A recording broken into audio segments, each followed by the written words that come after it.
So now I'm back inside here. I got everything that I need to make sure I can get this job done. And by that, I mean I've got everything between the MT82 and the TR3650 mounted up here to show you guys real quick the difference between the two. The biggest issue being the fact that the MT82 is slightly shorter than the TR3650, which is no big deal because my draw shaft already has more than enough play on the slip yoke style. And it is not the slip yoke that most people know where it goes inside of the trans. It is a flange style one. And when I already ordered the dry shaft, I ordered it to be slightly tighter or longer, I mean, because I knew that a part of me already had some writings down that said, hey, this is slightly shorter than this. Let's get the measurements so in case I ever swap over, I can extend the dry shaft slightly to where it's not going to wreck me. And I'm good, so I have no concerns there. But that's really the two right here.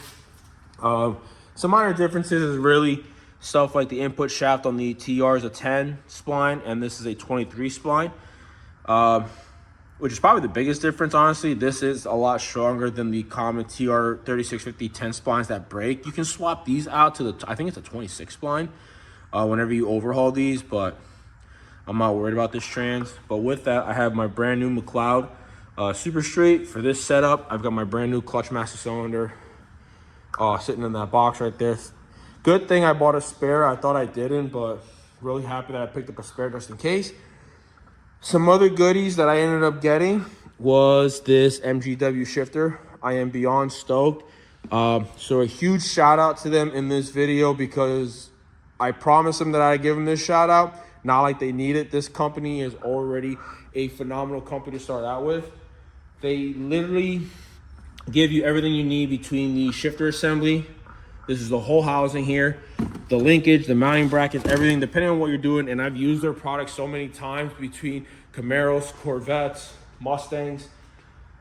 Like, everything on their stuff is custom made on their site when you go in. And when I spoke to the owner about what I got going on with a Coyote Swap BMW, he was very intrigued and asked that I shout him out and share, you know, about this on my YouTube. So once again, huge shout out to the MGW for having a phenomenal product and shifter assembly.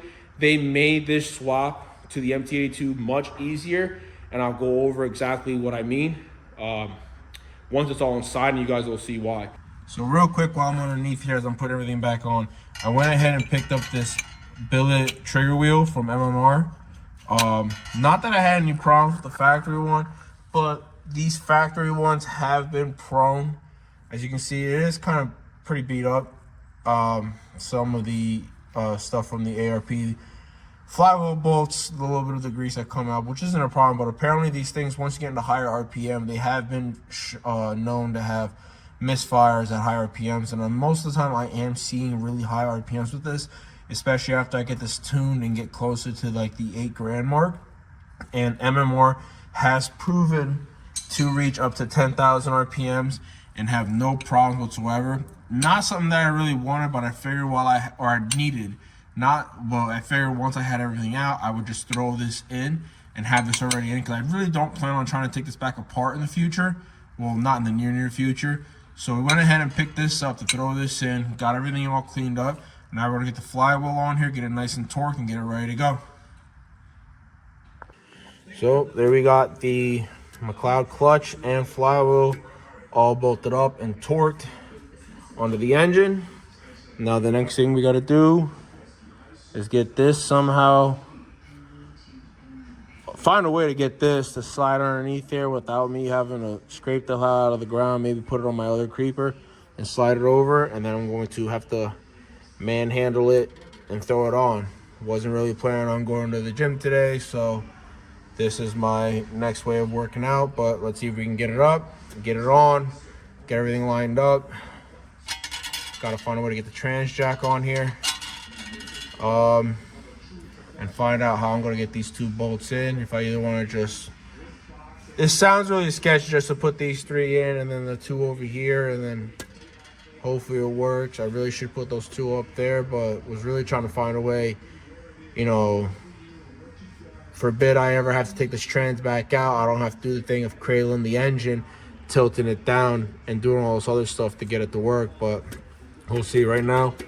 See if we get this in and then move on.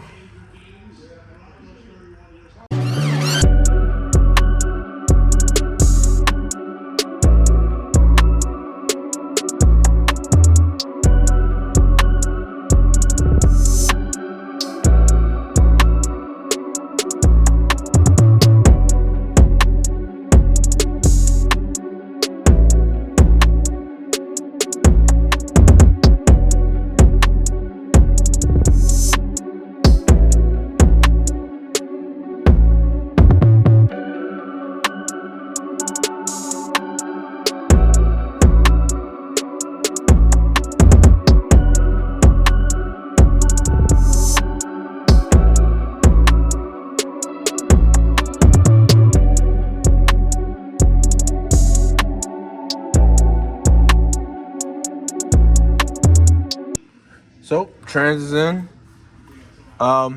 It actually was a lot easier to throw the MT82 into the chassis than it was taking the TR3650 out.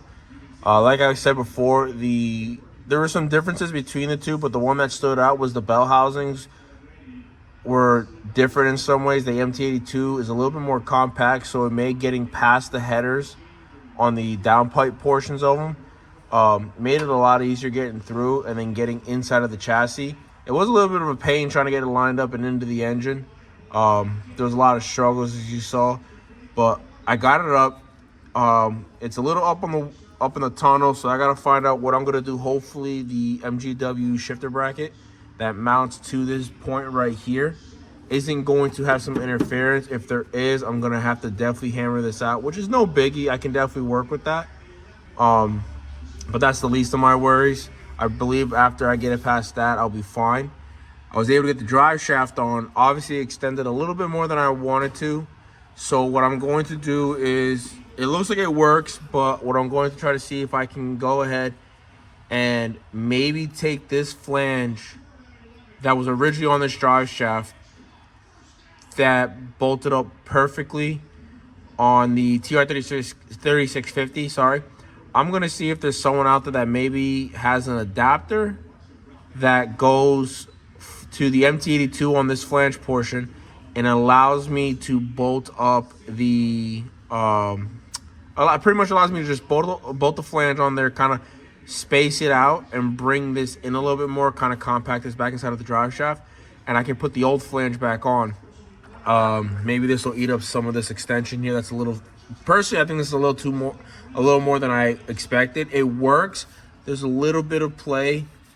I don't think it's really that detrimental, but if it works, it works great. If not, I'm still going to check it out and see if I can find an adapter that goes on the 4-bolt MT82, and then I can put the flange that originally came on the drive shaft, put it back on, and if it allows me to adapt from the MT82 to this, great. If not, there is a company I know that allows you to bolt the 3-bolt style MT82 trans adapter, spaces it out, and then allows me to bolt this right on to the flange, and then that'll eat some of the space up. But like I said, if I can at least get this to work for at least one of this competition, maybe 2 events, great. But we'll find out after I get everything all mounted, and then I'll test it. Right now, I'm going to see if I get a bracket made for this, and then I can get the trans fitted properly, and then we're going to work on eventually getting this. But I got the biggest part of getting the trans inside, so I'm happy about that. Everything spins freely, so I'm pretty stoked. Yeah, obviously it wasn't too bad, but it was easier than I expected, so I'm pretty happy. But we'll leave it at that. So back underneath it, right now I've got some temporary bolts here holding them out. I've got it located up as high as I possibly can. I may try to decide whether I'm going to lower this so I don't have to worry about this getting loose and then this dropping and it causes a bunch of other problems. I haven't decided yet. I've seen a couple videos where the Power by the Hour kit has these 2 insulators, these poly bushings. There's this black one and this red one here. Doesn't really say which goes which on top. I've been trying to find out if, I feel like the black one is a harder mount than the red one. And if that's the case, I'm going to leave the black one here for right now. Because if it is a stiffer mount, I much prefer a stiffer mount. Just to risk any possibility of this shifting around. But I do end up having to get new bolts. The 12-point, pretty much drive shaft bolts that I had to test this bracket on. The head sticks up a little too high right here and doesn't allow good clearance for the mount. So I'm gonna get new bolts, but the old bracket that I had here, I ended up cutting these ends off because where this was at was pretty much like right here. I had like an 1/8, maybe just under a 1/4 inch gap between this bracket here and the tube that I had coming across. So that wasn't going to work. So what I'm going to end up having to do is design something. Either I'm going to make it out of tube, which I would prefer to do it out of tube, just so it's a little bit more solid. Probably make a tube that comes about right here and comes down across and then connects here. And I'm going to take a plate and then just kind of come across. So that way I can let this just sit on there. I think that's what I'm going to end up doing, just so that way I have more room in the back here. And I don't have to really, to personally, I think that's going to probably be the easiest. That way I don't have to worry about making a bracket to come back further to put a plate. If I keep it shorter, one, I'll make the brace shorter, smaller, a little bit more compact, and the other design that stood out another like 2 inches back. Not really 2 inches, like probably about an inch, inch and a half. I can keep it down under here. I'm not a fan of the curve. I'm not afraid of this thing bottoming out. It's not really a fear of mine, because I do sit pretty high, height-wise suspension. I'm gonna see if I make a tube though, or get some really thick plating and probably bend, try to reinforce it something, but try to keep it from here, come down, try to keep it as tight as possible up against the trans, attach it to this one here, and then I'm going to take another plate and then come out and then just rest it on the mount. So I think first I'm going to take a plate, mount it here, and then go back with it. And I think that's going to really determine, maybe angle it up. Not exactly sure, but I think what I'm probably going to do is probably, it'd be kind of cool if I had this like perfectly leveled here. You know, that would be great, but I think that's what I'm going to end up doing is taking a plate, coming here, coming out forward towards the trans. And then that's going to help me determine the bottom part of the brace here, just so that way I have an idea of, you know, how high or how low I have to have the under portion bend of. And then any kind of excess metal I'll cut off, because that way I don't have anything sticking out, kind of make it clean, and then go from there. But so far, I like it, but we'll see. Just wanted to get this done as fast as possibly can. And as effectively as I possibly can, so I can get on the track. So let's get on that then. All right, so we're tugging away at this, and here I went ahead. I jumped ahead, and I started working on the bracket for the trans mount, and I got a good way with it. I ended up drilling the holes. I ended up putting a thread insert inside of the on the inside portions of the frame rail. So I was gonna mount it that way. Don't worry about that hole right there. That one. That was for another test I was gonna do, but I'll take it because it removes some of the weight out of this, even though this thing is already extremely light compared to the previous bracket I made. But I'm going to now reinforce this plate right here. I understand my shop is still a mess. Work with me. So want to get that out, but we're going to reinforce this plate, make it sturdy so it's not just this thin piece of metal. Going to find a way to brace it from the tube here over, try to sturdy this up, and then I'm going to put some plates here on the side to keep it from kind of like flimsying downward with the weight and the torque and stuff. I'm also now working on a reinforcement plate to put from here to the tube, so that way I can make it solid from here. It's not just welded from the tube to this plate here. Not that this is weak at all. My welds are pretty strong, surprisingly. I'm actually getting much better with my welds. I am not a professional by any means necessary, but this car is built on a lot of my welds, so I'm not complaining. Again. So right now I'm going to be working on cutting some of these plates here. I cut out this triangle part right there, and I'm going to use this to already, I believe it was this side I was messing with. Nope, I lied. Took this off to show it to you guys. I had it like this. So it's going to go here, so that way I can get a nice reinforcement from the square tubing up to this plate here and kind of just go up with it. So yeah, should be good. I may put a tube going from the top side here to the plate. I haven't decided yet, but I want to get this to be as convenient as possible to pull out in case I ever need to do something at the track. But it works. So gonna get along to welding up that, cutting that plate to put here, and then I gotta do the same thing for the other 3 corners. So onward. And there we have it. Bracket is all welded up.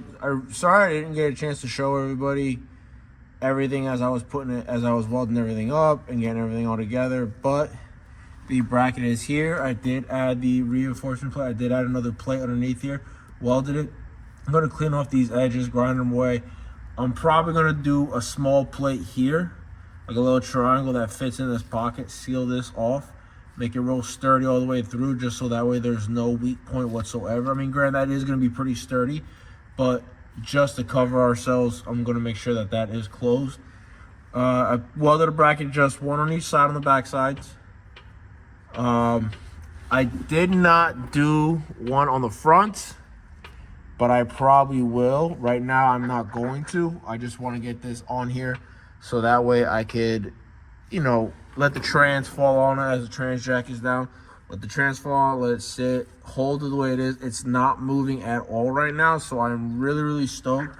Makes me feel a little bit better about these mount bushings that came on the Stifler's MT82 trans mount bracket. So I'm pretty stoked about that, though I wish that these bushings were solid. Who knows, maybe I'll take one of the E46 Condor bushings and cut like the bottom end of it just to fill that, so that way it is solid. But regardless of what it is, this is finally done, which I'm super stoked about. So now the next thing is we're gonna go up here and get working on cutting this tunnel, so that way I can get the MGW shifter in. So I'm really stoked about this.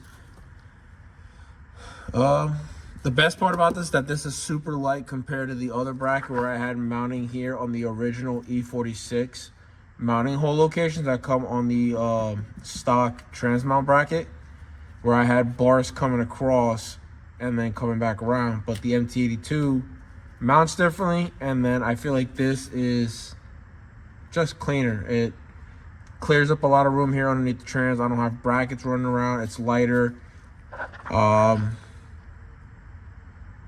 So yeah, I am gonna probably try to cut a little bit of this metal off here, try to take up some of the ugly square bracket, try to lighten up some of the weight as much as I can, depending on after I weld the bracket here to reinforce it. Yeah, same thing over here. Regardless, this bracket's done. Now we get to move up on the top side finally. So on that note, cutting it quits for today and this video. Kind of had to go inside, cool off, clean up. Had a little bit of an unfortunate event here at the house. I'm not getting into details, it's not important, but it pretty much killed my mood. But good thing is, I am still very stoked that I was able to get a lot done. Trans is in. The trans is bolted up, went in a lot smoother than I expected. I'm really stoked about that. Drive shaft bolted up nicely, no concerns there. Clutch went in nicely. Everything pretty much went really well, no complaints. I am upset that I wasn't able to get the bracket attached to the trans itself, so that way I can get the motor mounts installed. And kind of get the trans solid, so that way I can focus solely on the shifter assembly. which is a good thing because after I was in the middle of lining up the portion, this part here that mounts onto the trans itself before the event happened, and it looks like I may not have to massage the trans tunnel, so that's a good thing. I'm very stoked about that. I am unfortunately going to have to cut the top of the trans tunnel a little bit more than I was expecting, only because of measurements from the housing assembly where the actual shifter itself is at, this thing, and where the top portion is right here, this long part where this part here is where it bolts onto the trans, and then this is where it goes into the shifter assembly.